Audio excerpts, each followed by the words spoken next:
Что еще по велосипеду расскажем? Все? Обезжирим роторы. Ну давай, показывай, как обезжиривать. Для этого надо чистая тряпка. Опять же, как ранее Сергей рассказывал, что при попадании грязи, масла и прочих народных средств ротор начинает просто вести себя по-разному. Если это масло, он начинает проскальзывать ротор, то есть пропадает торможение, либо начинает скрипеть при попадании грязи и прочее.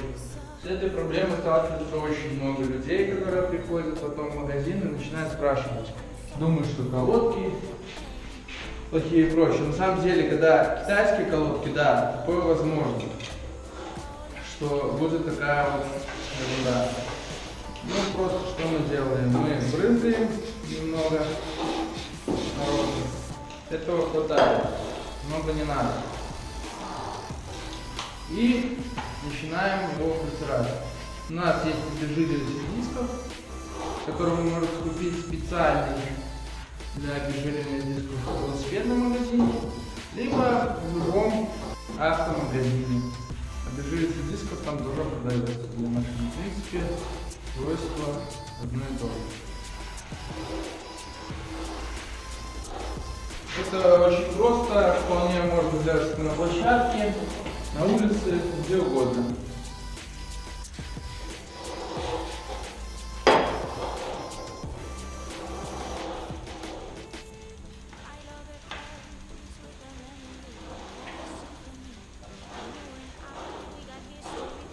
Так, обезжирили.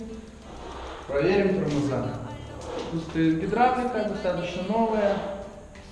Видно, что велосипед и его владелец падал всего лишь, возможно, один раз, потому что на ручке имеются небольшие царапины. Ручка сама не поврежденная, целая, тем самым отлично тормозит. Передний тормоз будет чуть-чуть поагрессивнее, потому что гидролиния покороче, то есть он будет не доходить до ручки. Задний будет чуть-чуть проваливаться, ну буквально чуть-чуть, потому что гидролиния длиннее, тем самым тормоз будет чуть-чуть уходить. Не бойтесь, это ничего страшного, так должно, это во всех велосипедах такое бывает.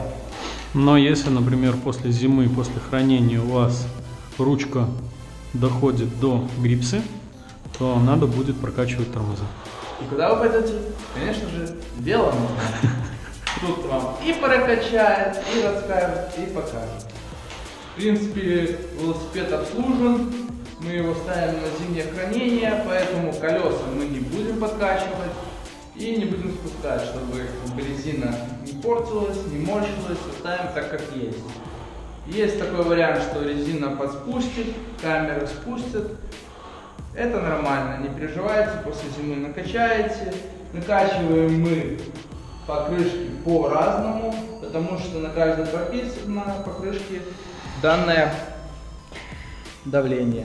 Примерно 2,5-4,0 бар, то есть 3 атмосферы мы берем среднее, мы можем качать. Если катаетесь по грунту, делайте помягче резину.